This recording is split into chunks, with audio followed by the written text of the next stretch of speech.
Olá, meus amigos, bom dia, ou boa tarde, ou boa noite. Eu não sei em que horário você está assistindo essa gravação. Esse é o nosso estudo bíblico que a gente tem feito regularmente aqui na comunidade da Meuca em Pomerode, mas por esta situação agora com essa coisa da pandemia, a gente então, impossibilitado das reuniões regulares, a gente então apela para a realidade virtual. Então, o livro que no momento aqui na comunidade, o livro bíblico que se estuda é o livro do profeta Miqueias. Estamos indo para os finalmentes do profeta Miqueias. O texto de hoje é Miqueias capítulo 6, verso 1 a 8. E hoje eu resolvi economizar papel, por isso eu estou no meu escritório e estou com o computador aberto na minha frente para não imprimir esse papel onde eu tenho as anotações que eu fiz para compartilhar com vocês acerca do estudo desse dia. Uma outra observação.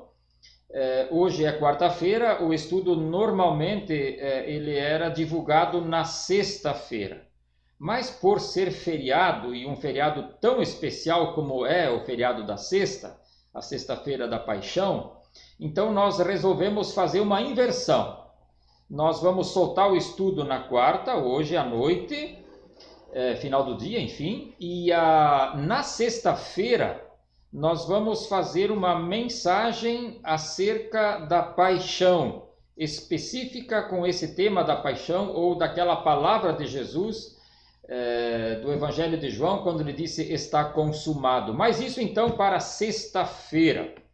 Hoje é Miqueias capítulo 6. Se você está com a sua Bíblia, e suponho que esteja, afinal de contas é estudo bíblico.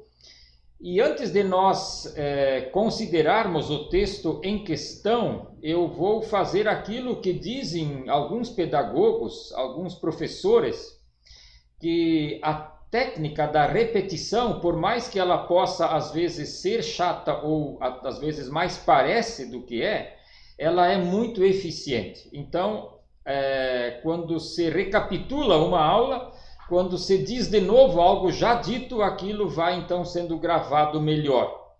Então, por isso eu quero repetir algumas coisas que nós já falamos aqui em vídeo ou falamos presencialmente nos estudos bíblicos.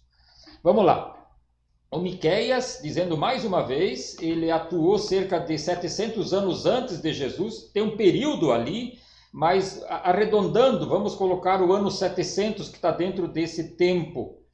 O Miqueias, ele vive num tempo onde Israel, o reino era dividido, norte e sul, e o Miqueias, ele foi enviado por Deus para alertar Israel acerca da conduta imprópria dos israelitas. O povo de Israel, eu já usei esse exemplo também esses dias, comparando agora com um recipiente que ele tem o rótulo em cima dele, mas o conteúdo é outro. O povo de Deus, eles eram como um recipiente assim, o rótulo ainda era de povo de Deus, mas o conteúdo deles não era mais de povo de Deus. Eles tinham uma vida perversa, uma vida desobediente em relação a Deus. As exortações ou as chamadas de atenção do Miqueias, elas não surtiram efeito.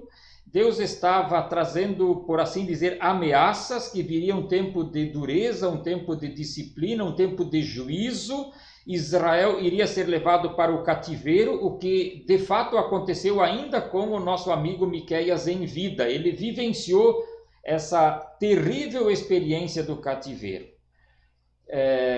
Aquele povo, eles, eu diria assim, uma expressão que eu tenho usado há um tempo e eu gosto dela, eles não deram para si mesmos, o direito à dúvida. Às vezes é bom a gente duvidar de si mesmo, porque aí a gente é levado a fazer perguntas, e se a gente estiver certo, a gente se afirma ainda mais. E se a gente descobrir estar errado, então dá tempo de voltar. Agora, se a gente não se dá o direito à dúvida, a gente pode ter uma vida toda errada, simplesmente talvez pelo orgulho ou pela teimosia de não querer admitir que a gente precisava mudar. Vamos lá. Ainda falando em repetição, Miqueias capítulo 1 e 2, ali a gente teria assim aquilo que dá para dizer que é o problema pelo qual o Miqueias foi enviado por Deus. Eu leio de Miqueias capítulo 1, verso 3, o comecinho do verso, ali diz assim: vejam, o Senhor já está saindo da sua habitação. A ideia aqui é como que se Deus estivesse descendo dos céus, saindo de lá, para vir para dentro de Israel, como se ele precisasse, né? Como se ele não soubesse. Mas a figura é marcante, porque Deus está, tipo assim, se locomovendo na direção de tomar providências com relação à teimosia, à obstinação do seu povo. E o verso 5, a primeira parte também diz assim: tudo por causa da transgressão de Jacó e dos pecados de Israel. Ou seja, tem mudança no ar, infelizmente mudanças negativas. Isso, capítulos 1 e 2 vão nessa direção. O capítulo 3, ele trata da seguinte questão: os líderes, e se eu vivesse naquele tempo, eu seria parte dos líderes. Os líderes aqui são especialmente a liderança espiritual ou religiosa, sacerdotes.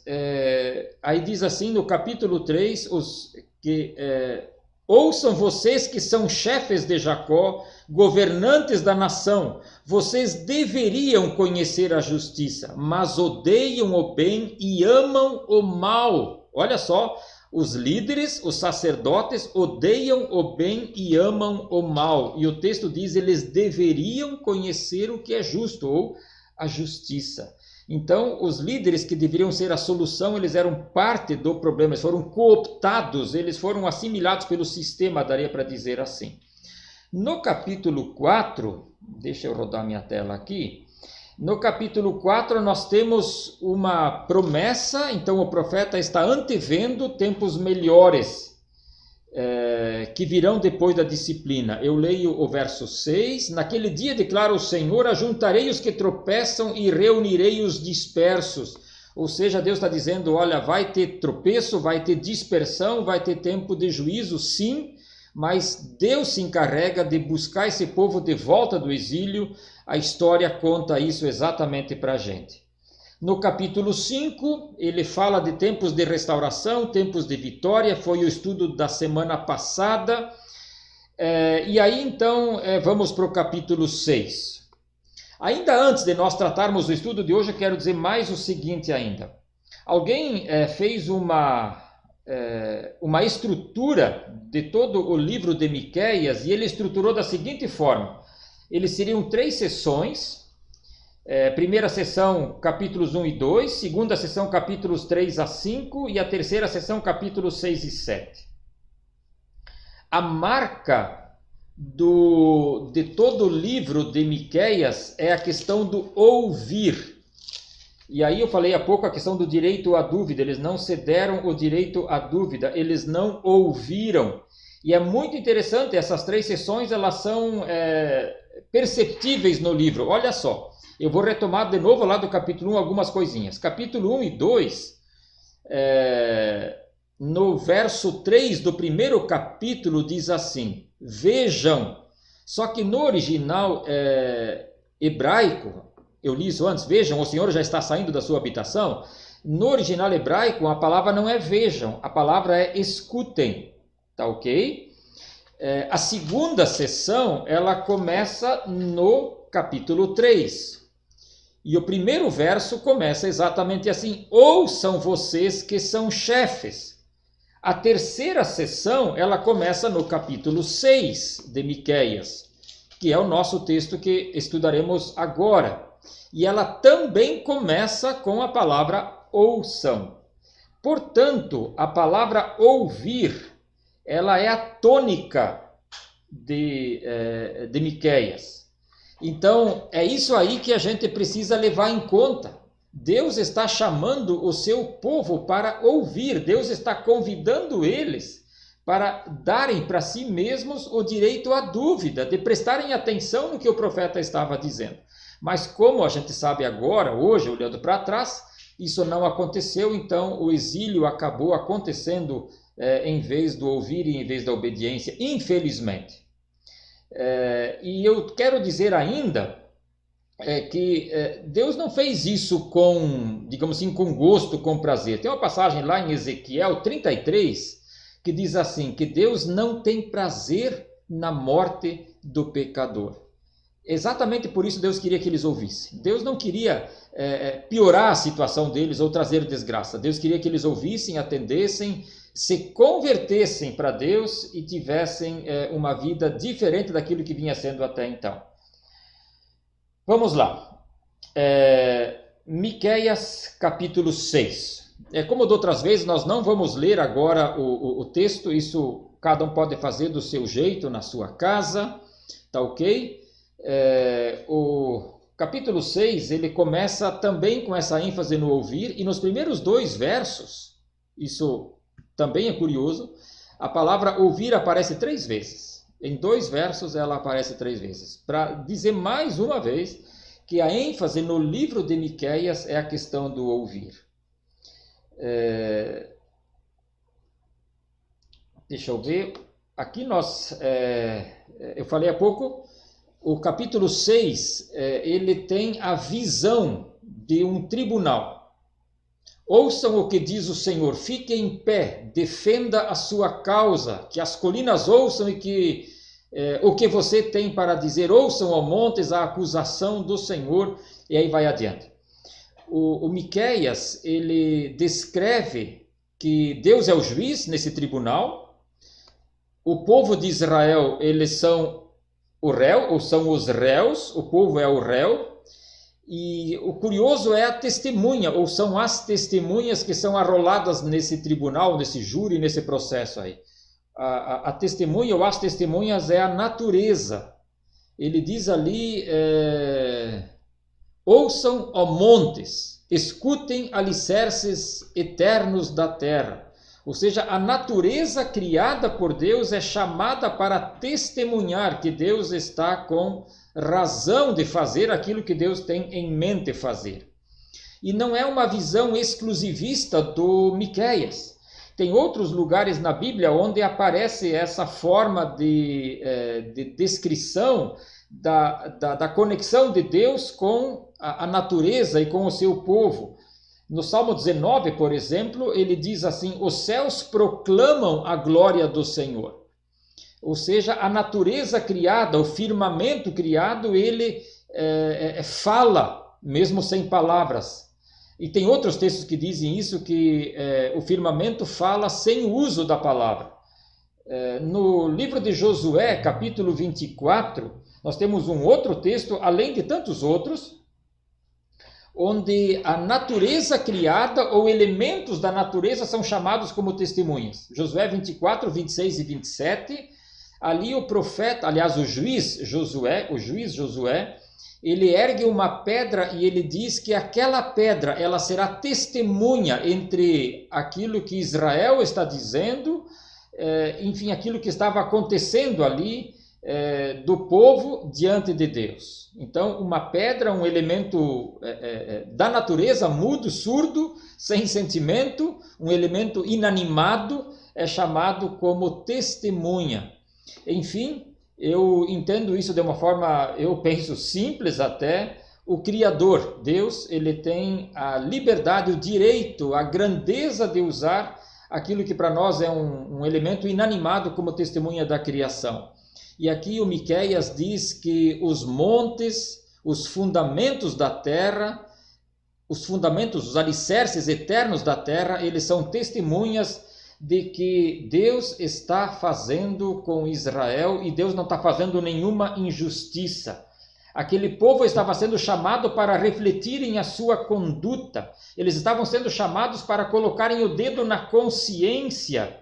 A acusação que Deus fazia para eles não era uma invenção momentânea, isso estava lá na lei deles, isso os judeus já tinham Nesse tempo aqui, eles já tinham toda a história que a gente chama de Pentateuco, ou seja, são os primeiros 5 livros da Bíblia. E ali dentro do Pentateuco tem o livro do Êxodo, e lá no Êxodo tem toda a questão dos 10 mandamentos e uma série de outros mandamentos. Tudo isso aqueles judeus sabiam. Outros acordos, outros pactos que Deus tinha feito com eles através do Moisés e de outros líderes, e esse povo não estava levando isso a sério. Portanto, se eles fossem honestos, eles iriam lembrar, até a própria natureza é chamada para lembrar com eles de que Deus estava certo naquilo que vinha fazendo. Eles deveriam exercitar o direito à dúvida, eles deveriam botar o dedo na consciência e lembrar, de fato, Deus em outros momentos já tem falado conosco nessa direção. Verso 3, nós lemos então ali onde eles dizem, ou onde Deus diz para eles: meu povo, o que eu fiz contra você, terei sido muito exigente, responda-me. E aqui se percebe então que é claramente Israel que está no banco dos réus, né, que é a parte acusada, porque é tratado meu povo, e o povo de Deus sempre foi o povo de Israel. E com isso caracteriza-se algo bem interessante. Apesar de que eles tivessem uma vida imprópria a Deus, e era exatamente isso, Deus ainda chama eles de meu povo. Ou seja, se tem alguém que está interessado naquela gente, esse alguém é Deus. Mas aqui entra exatamente a questão da disciplina, porque Deus tinha alertado eles. Se você quiser conferir um desses textos, é Deuteronômio, capítulo 28. Ali tem o que é descrito lá como bênçãos da obediência e bênçãos da maldição, onde tudo isso está milimetricamente explicado para eles. Mas, apesar disso tudo, Deus ainda reconhece eles como povo de Deus. E por isso Deus quer ver mudança neles. É como um pai que fica chateado com a conduta do seu filho. E ele vai talvez disciplinar o filho por essa conduta, vai tirar dele alguma coisa por disciplina, ou talvez até a questão da disciplina física, por mais que aí tem toda a lei de que é proibido surrar criança, essa coisa toda, mas isso é um outro capítulo. Mas aquele pai não deixou de amar aquele filho. Aquele pai, justamente por se importar por aquele filho, ele vai querer que a conduta dele mude, vai tirar dele alguma coisa, vai permitir a disciplina temporária. Aliás, a disciplina sempre é assim, ela é temporária mesmo. E aqui então a gente tem o cuidado e a bondade de Deus com os seus. E a pergunta de Deus é: o que é que eu fiz para vocês? O que é que está pegando? Qual é que é o meu problema com vocês, ou de vocês para comigo? E aí, então, a partir do verso 4, tem algumas questões que Deus está dizendo para eles. E olha o que Deus diz: eu tirei vocês do Egito. Aqui só tem uma frase: eu tirei do Egito, aliás, 2 frases, e o redimi da terra da escravidão. Mas essas 2 frases, elas contabilizam 430 anos de história. Então, se a gente quer ler essa história, é só ler no livro do Êxodo, capítulo 1 ao capítulo 12. Ali tem, de novo, 400 anos resumidos em 12 capítulos da Bíblia. Enfim, toda uma história. Deus diz: olha, eu tirei vocês de lá. Em outras palavras, seria tanto quanto: se não fosse a minha providência, vocês estariam lá ainda hoje. No verso, logo adiante ainda, no verso 4, diz: enviei Moisés, Arão e Miriam. Isso eram os líderes. Ou seja, Deus diz: eu tirei vocês, mas para tirar vocês eu dei líderes para vocês. Bom, com a menção de Moisés, Arão e Miriam, que eram irmãos, esses 3 aí, Deus está lembrando para eles de um longo período de história também que o Moisés conduziu aquele povo da saída do Egito por durante 40 anos até chegarem na terra da promessa. E nesse tempo todo eles ganharam as leis, as orientações como povo de Deus. Deus lembra para eles uma outra coisa ainda, do Balaque. Essa história conta lá em Números 22. Este foi um rei que se atravessou no caminho de Israel enquanto estava nessa caminhada, saindo da escravidão do Egito até na Terra da Promessa. E esse rei se atravessou no caminho e Deus permite ou não permite que aquilo que ele tinha em mente se cumpra. Então Deus atravessa o caminho desse homem e reescreve, por assim dizer, a maldição que Deus tinha previsto. E uma outra menção que tem ainda ali, diz, recorde, no verso 5, recorde a viagem que você fez desde Sitim até Gilgal. São 2 locais, tá ok? Isso significa, de Sitim a Gilgal, significa o tempo da peregrinação pelo deserto, e Gilgal é o momento, ou foi o momento, onde os israelitas pediram um rei. Contabilizando esse tempo, são cerca de 400 anos. Ou seja, Deus diz para eles, em todo esse tempo eu estive com vocês. Então, resumindo tudo isso, desde o tempo lá do Egito, que foram 430 anos, desde o tempo do Moisés, que caminhou com eles, desde Sitim até Gilgal, que foi saída do Egito até terem um rei, isso são mais de 800 anos. E Deus diz, olha, ainda vocês querem ter uma vida imprópria comigo? Metam o dedo na consciência, tomem nota das coisas, por assim dizer, o que Deus está dizendo para eles, repensem a conduta de vocês, se é que não sou eu que estou com razão. Deus está dizendo, em outras palavras, depois de tudo que eu fiz para vocês, depois de tudo que eu fiz por vocês, vocês deveriam ter uma outra conduta, uma outra reação e relação comigo. Agora nós estamos entrando para o verso 6, que ele tem uma outra pegada e ela é muito interessante. É uma passagem bastante conhecida até por várias pessoas, onde é como que o povo agora, então em reação a essa sala do tribunal, essa sala do júri, o povo então, por assim dizer, ele sente que eles são devedores e eles precisariam tomar uma atitude, eles precisariam decidir por alguma coisa. Ou seja, parece que a acusação chegou no seu lugar. Parece, mas não é bem assim. Olha só, e eu espero que você já me entenda, você precisa me entender.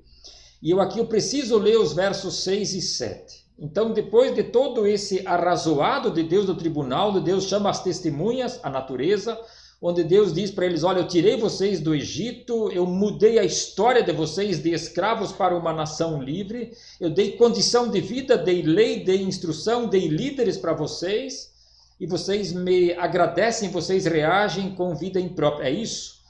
Então a pergunta do povo é como que se eles estivessem perguntando no verso 6 e 7, como eu poderia comparecer diante do Senhor e curvar-me perante o Deus exaltado? Deveria oferecer holocaustos de bezerros de 1 ano? Ficaria o Senhor satisfeito com milhares de carneiros, com 10.000 ribeiros de azeite? Devo oferecer o meu filho mais velho por causa da minha transgressão, o fruto do meu corpo por causa do pecado que eu cometi? Esse último elemento é totalmente fora de questão, é um exagero. Isso aqui tem a ver com o sacrifício humano, o sacrifício de infantes a princípio, onde filhos muitas vezes eram sacrificados para divindades pagãs, divindades estranhas à fé do povo de Deus. Mas aqueles homens, eles chegam a, tipo assim, cogitar isso, né? Mas a questão aqui é a seguinte, o povo, ao invés de mudar de vida, eles pensam que eles deveriam então fazer oferendas para Deus, para assim, digamos assim, equilibrar a sua relação desastrosa com Deus. o que Deus queria do ser humano e quer do ser humano ainda hoje é que o nosso coração seja transformado, seja mudado. A Bíblia fala seguidamente a palavra conversão, ou seja, tem que haver uma conversão, uma mudança dentro de nós, e não apenas das atitudes. O que eles estão pensando é mudar as atitudes, é apenas mudar algum comportamento exterior, mas o coração ficaria o mesmo. Deus queria que eles mudassem o jeito de pensar e de ver a vida. E por isso eles fazem aquela série de propostas. Eu deveria me curvar diante de Deus, de que forma? Deveria oferecer holocaustos, bezerros de um ano. E a gente vê aqui, daria para entrar no detalhe de cada um, mas eu penso que não é tão necessário assim. Dá para ver aqui que esse povo estaria, digamos assim, disposto a fazer generosas ofertas, grandes ofertas. Mas não é o que Deus quer, meu amigo. Não é o que Deus quer. Deus não está interessado no nosso dinheiro. Deus não está interessado em algum sacrifício que nos custe sangue. Deus não quer isso. Em primeiro lugar, não. Sabe, a Bíblia diz que Deus quer o nosso coração. E quando Deus tem o nosso coração, então Ele terá o nosso sacrifício, porque o nosso coração será dele. E quando a gente ama algo, a gente se sacrifica por esse algo. Mas eles pensaram no inverso, eles pensaram que Deus se contenta com atitudes exteriores, descomprometidas da nossa índole. E Deus quer o inverso, Deus quer a nossa índole, Deus quer o nosso caráter, Deus quer o nosso coração, o nosso pensamento. Aliás, tem outros dois textos que eu vou mencionar aqui, tem vários outros, onde essa situação também está em evidência na Bíblia. Um deles é 1 Samuel 15, 22, onde Deus diz: eu quero misericórdia e não holocaustos. Deus quer um coração, isso vai aparecer já em seguida no verso 28, no verso 8. Deus quer o nosso coração e não oferendas.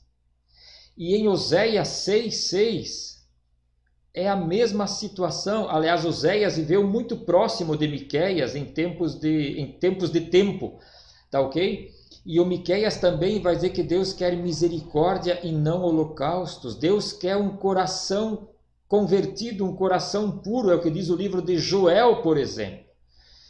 O Joel vai dizer assim: convertei os vossos corações e não rasgai as vossas roupas, Joel 2,13. Era uma outra atitude que os judeus tinham para mostrar arrependimento, eles rasgavam as roupas. Não, Deus queria que eles rasgassem o coração, por assim dizer. Deus queria que eles tivessem um coração mudado.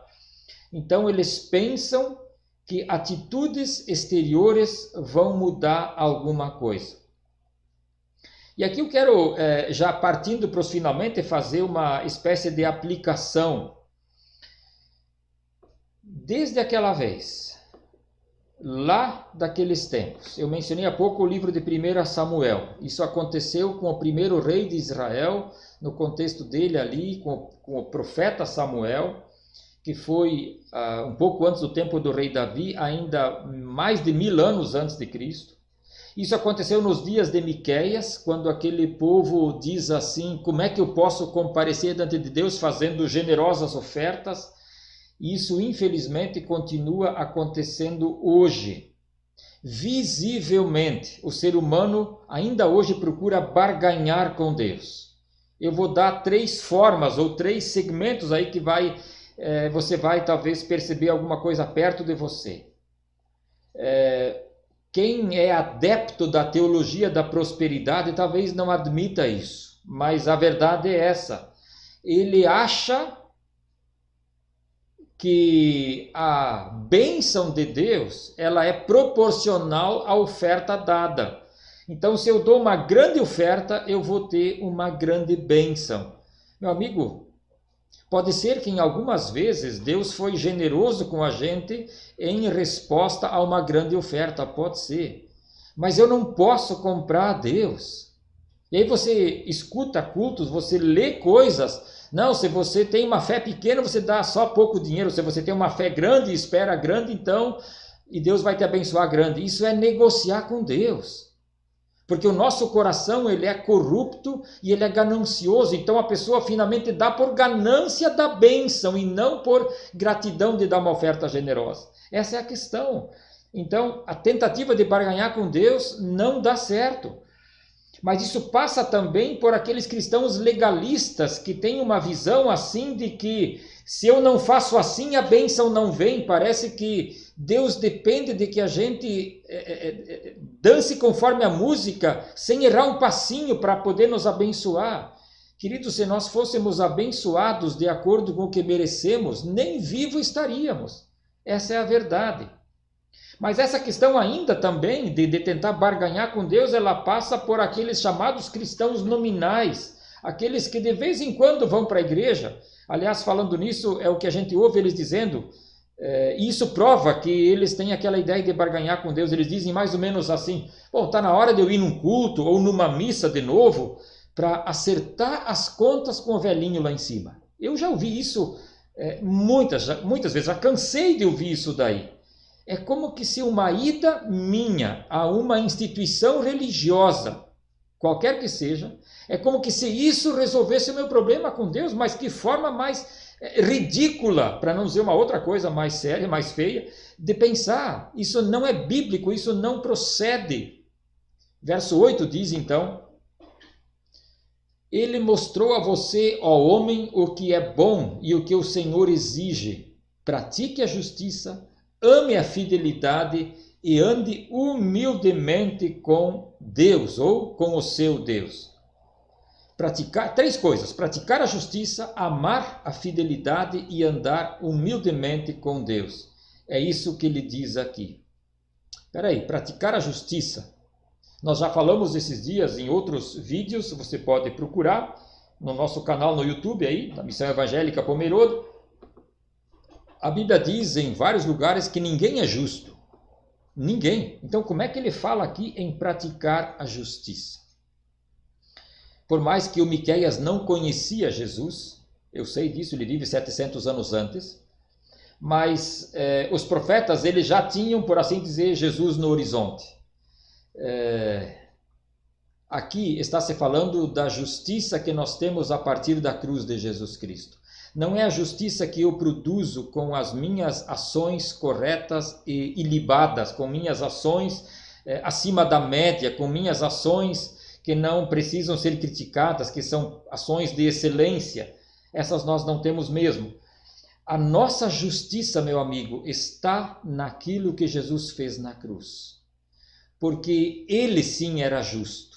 E na cruz ele levou o meu pecado, ele tomou as minhas injustiças sobre si, ele tomou sobre si o meu pecado, a minha injustiça, ele levou isso para a cruz, então ele me devolve, por assim dizer, quando eu creio nele, ele me devolve a justiça que é dele. Então há uma troca aqui, ele me dá a justiça dele quando eu lhe entrego a minha injustiça.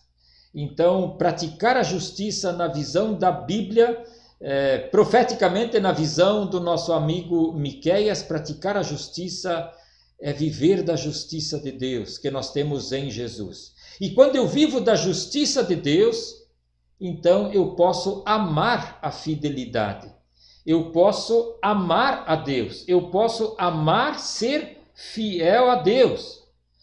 E esse sempre foi um problema de Israel, serem fiéis a Deus. É ali que eles enroscavam, porque Deus não estava no coração deles, estava apenas na cabeça. Eles tinham mais uma fé racional, aliás, ela é bíblica, é certa, mas ela não passa de apenas arquitetar as coisas, tem que estar no nosso coração. E finalmente eles eram chamados a andar com Deus. Andar com Deus é o resultado de viver a justiça da fé, viver a justiça que nós temos em Jesus.